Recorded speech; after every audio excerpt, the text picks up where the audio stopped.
Oui, hello à toi, podcast numéro 12. Podcast numéro 12, on est vraiment la nuit, tu vois, là, il est 1h03 du matin. J'ai encore bossé jusqu'à 23h30. Ensuite, j'ai pris une petite collation et je suis parti. Hop, un pote m'a appelé de la jungle, à l'autre bout du monde, où il construit des éco-cabanes près de la mer. Donc c'était magnifique, on a passé 1 heure en discussion, vraiment connecté. C'était super. Vraiment un pote, un gars super. Euh, bref. Alors aujourd'hui, là, tu vois, t'as la tranquillité de la nuit, on est en France. J'étais à l'autre bout du monde tout en étant en France. Et la transition est parfaite et toute trouvée. Alors, pourquoi on devrait s'expatrier de France? Pourquoi on devrait larguer les amarres? Comment le faire? Quels sont les pièges quand on est un entrepreneur digital, sur Internet notamment? Et en fait, je vais te donner 2-3 tips, 2-3 éclaircissements par rapport à ma situation, par rapport à ce que j'ai vécu dans ma vie perso, les erreurs aussi que j'ai rencontrées, que j'ai commises, et te dire que s'expatrier, ça coûte énormément d'argent, ça coûte du blé, plus que ce que tu crois. Ça coûte du temps aussi, c'est-à-dire tu vas dépenser énormément de temps avant de te lancer dans quelque chose, dans un projet qui est entièrement viable. Ça va peut-être prendre des années, faire des allers-retours pour appréhender ton nouvel environnement, te faire aussi des relations. On va aborder tout ça dans ce podcast. Avant de tout ça, je tiens à te préciser que je suis pas légal, que je suis pas un avocat, je suis pas un expert fiscaliste, et je vends pas de programme pour s'expatrier. Ce que je partage, c'est mon expérience. Libre à toi de faire après ce que tu penses, ce que tu veux. Hein, je suis là pour t'inspirer, pas pour t'influencer. Alors, pourquoi on partirait de France aujourd'hui? Pourquoi on fuirait la mère patrie? Quelles sont les raisons? Déjà, il y a selon moi les taxes quand on est entrepreneur. Il y a beaucoup de taxes en France. Alors, je dirais que ce ne serait pas le critère numéro 1 pour partir de France, parce que dans tous les pays, tu vas avoir des taxes, des choses à payer, une sorte de rétribution, que ce soit par l'impôt ou par autre chose. Mais je te dirais que le plus important, c'est que tu comprennes qu'il y a toujours un prix à payer, que ce soit en numéraire, ou que ce soit au niveau du sentiment, de l'abandon, de la solitude.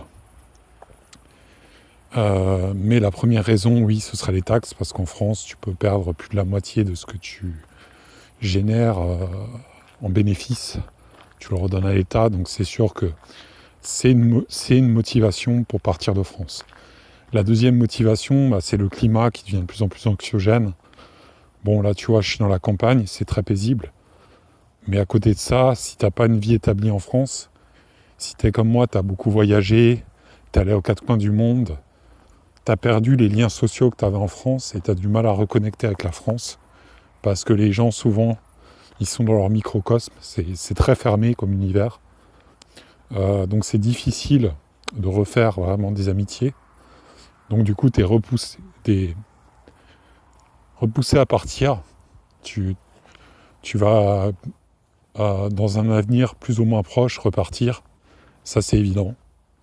Et je voulais te dire que ça, c'est une constante qui pousse aussi les gens à vouloir changer d'environnement et s'établir autre part.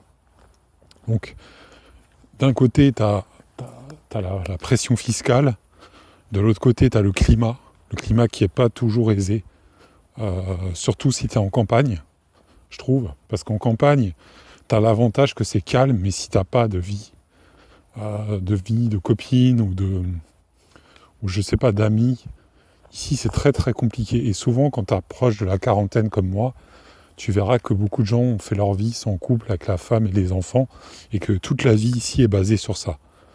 Mais t'as pas ce côté un peu plus friendly, un peu international, comme quand tu t'expatries, tu es aussi quelque part très seul, mais tu vis une expérience vraiment différente et très très enrichissante. Moi, je ressens moins ce côté hardcore de la vie ici. Et en plus, comme toi, tu as beaucoup voyagé, tu as une ouverture d'esprit qui n'est plus compatible vraiment avec ici. Donc ça, c'est aussi un point qui est assez compliqué. Et ensuite, y a peut-être un troisième point que j'oublie, mais c'est que tout simplement, ça rejoint le premier point, mais c'est un peu indirect, c'est qu'il y a une récession économique en Europe.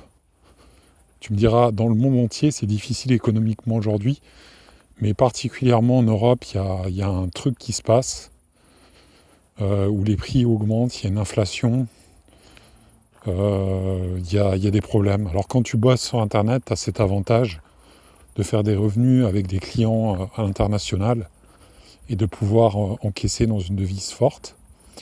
Et puis si tu vis dans un pays qui a devise plus faible, par exemple, tu peux optimiser un peu ta PPA. Bon, aujourd'hui c'est un peu plus nuancé parce que tu as l'inflation qui est un peu partout dans le monde, qui suit un peu les tendances de manière mondiale. Mais il est vrai que quand au moins tu as cette liberté de bouger quand tu es un entrepreneur digital aujourd'hui. Et ça, c'est la force du business en ligne. Donc, ces raisons font que tu peux vraiment partir autre part, tu peux reconstruire autre chose. Il y a cette possibilité. Il y a cette possibilité de t'offrir quelque chose de sensiblement différent. Mais en contrepartie, il va falloir faire des sacrifices. Et souvent, ces sacrifices, on les omet dès le départ. Alors, je vais bifurquer sur mon expérience. Moi, au début, j'ai voulu optimiser un peu fiscalement ma vie. Et je m'y suis pris comme un manche à balai, c'est-à-dire que je suis parti aux Émirats, en fait, je sens que c'était en 2021, j'ai pas envie de te dire de bêtises. En gros, je suis parti, je crois qu'il y avait le Covid aussi. Je suis parti, j'ai monté une société en free zone. Je connais parfaitement les rouages de ce système. Si tu es intéressé pour éventuellement faire un système en free zone, tu peux me contacter, il n'y a pas de souci, je connais les arcanes. Alors, ça c'est le truc que je te dirais, j'ai pensé qu'il fallait optimiser avant de structurer. Ça, je te parle d'un point de vue business. Et ce qui s'est passé, c'est que j'ai vraiment commis cette erreur de ne pas avoir commencé en France à développer quelque chose et de commencer à avoir gagné de l'argent en France et de tranquillement accumuler. Et quand j'avais assez, j'aurais monté une société à l'étranger, comme je l'ai fait à Human Free Zone.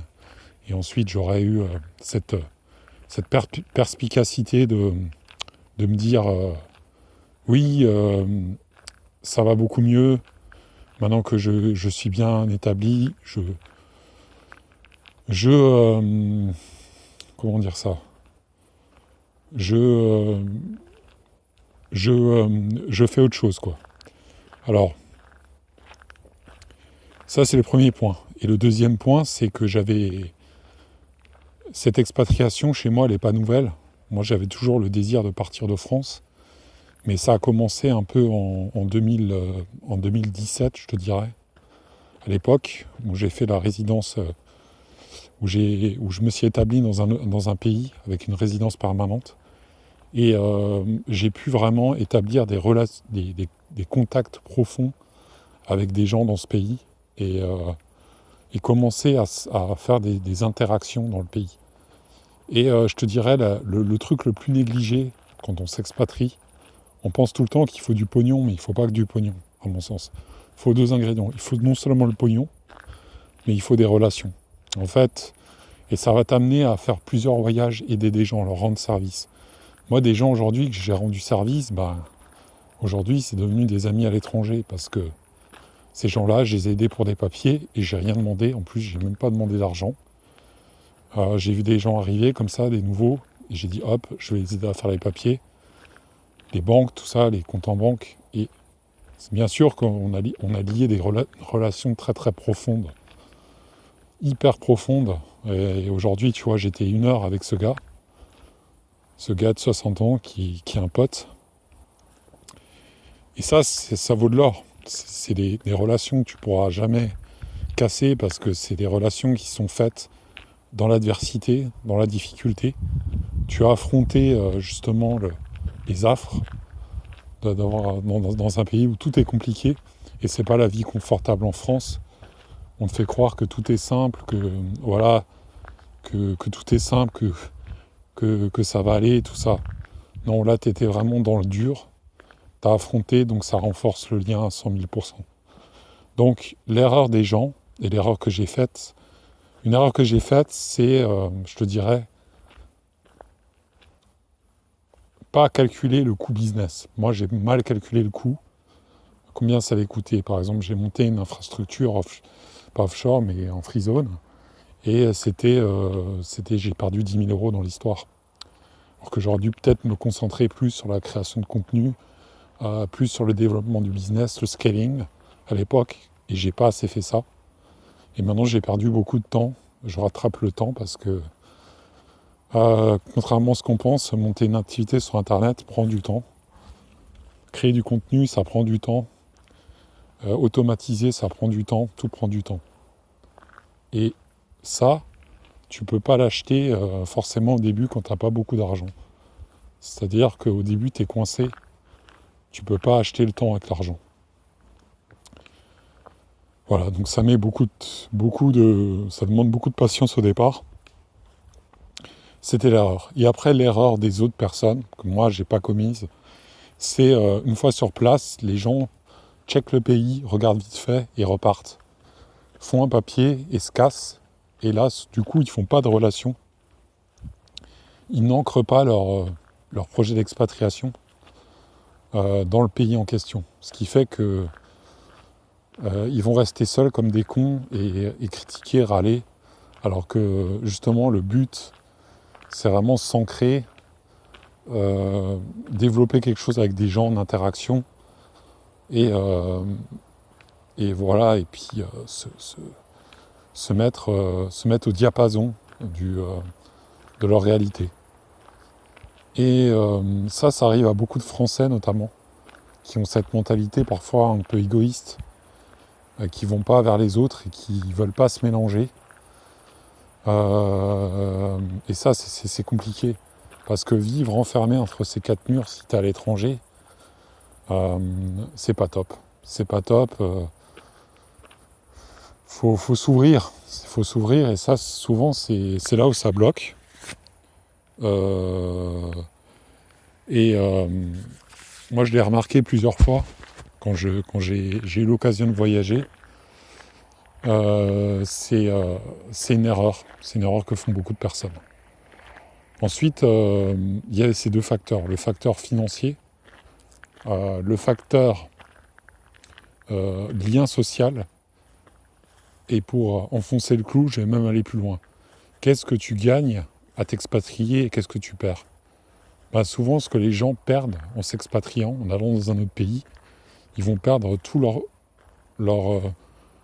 leur microcosme français, leurs petites habitudes et leur confort. Et ils vont devoir désapprendre pour réapprendre, ce que j'appelle. Même quelqu'un qui n'a pas de famille, qui part en célibataire, il va aussi devoir réapprendre pour désapprendre. Désapprendre pour réapprendre, pardon. Et ça, c'est un truc aussi qui peut poser problème chez beaucoup de personnes et qui est compliqué. Donc je te dirais, il y a beaucoup de problèmes par rapport à ça. On est beaucoup confronté à ça.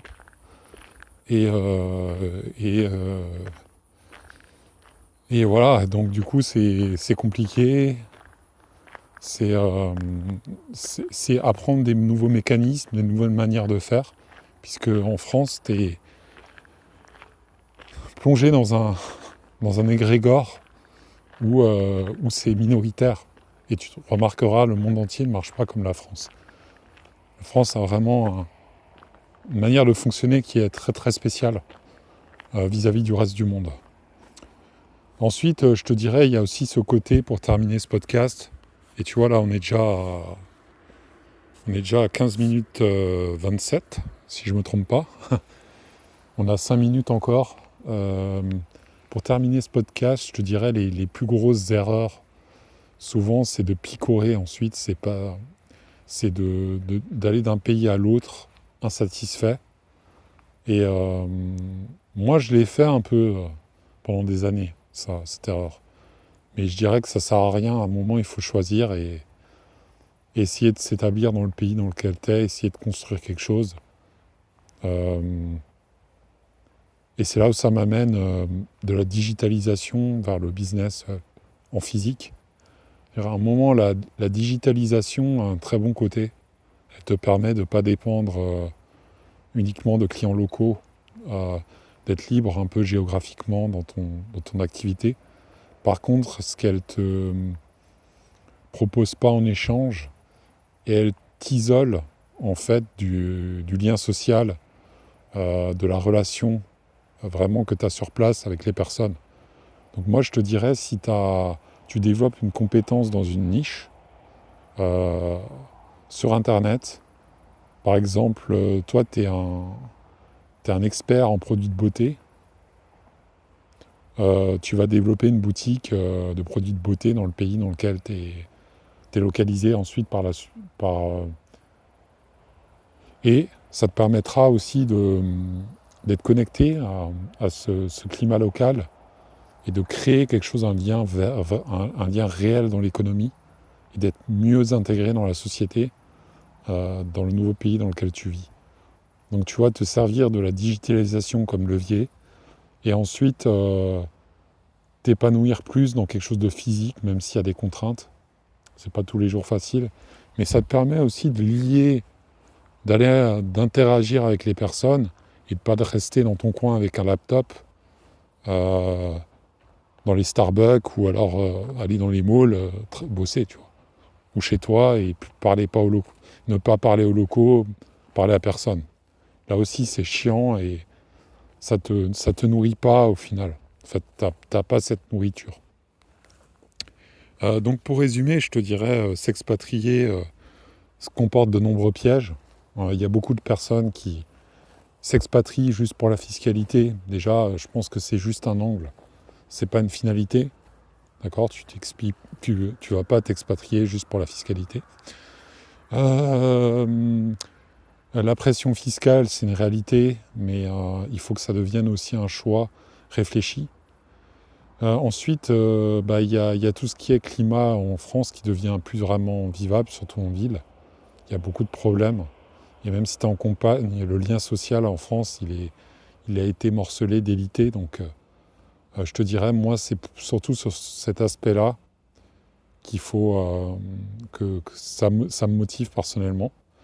Ensuite, les erreurs à ne pas commettre, c'est trop mettre d'argent dans les structures au départ. Créer des trucs internationaux qui servent à rien. Le seul truc que tu pourrais faire, c'est créer ta résidence permanente au départ et ensuite retourner en France, faire des allers-retours, bien bosser ton business internet, prendre tes 2-3 ans pour décoller sur internet, tranquillement, construire patiemment. Et une fois que tu as tes 2 000-3 000 euros par mois, même 1 000 euros, ça suffit au début si tu veux vraiment partir à l'arrache, si tu fais grandir ton business. Et après, tu pars tranquillement et tu mets les voiles. Et enfin, je te dirais, il y a tout ce côté, il y a tout ce côté découverte, prendre le large, qui est passionnant parce que partir, ça comporte aussi des challenges passionnants. Alors, il faudra bien que tu fasses attention et que tu sois prudent, mais désapprendre pour réapprendre, c'est quelque chose de merveilleux. et puis ça te reconnectera face aux choses. C'est comme ça que je le vois. Donc partir de France, ça a plein d'avantages. Je pense que ça a plus d'avantages que d'inconvénients. Maintenant, je t'ai pas parlé de sécu sociale, de logement, parce que tout ça, c'est anecdotique pour moi. Ce qui est important, c'est vraiment le sens dans ce que tu donnes à l'expatriation. Le sens auquel tu donnes à ton expatriation, de ta nouvelle vie. C'est qu'est-ce que tu veux construire, qu'est-ce que tu veux apporter aux gens là-bas, qu'est-ce que toi, tu as au fond de toi. Et je pense qu'à partir de là, tu peux vraiment aller de l'avant et embrasser un avenir prospère. Je te laisse ici dans la réflexion. C'était vraiment vraiment un exercice que j'ai fait en totale fluidité ce soir, enfin cette nuit plutôt. Et je vais te laisser là, méditer, réfléchir, et on se retrouve très bientôt pour un nouveau podcast.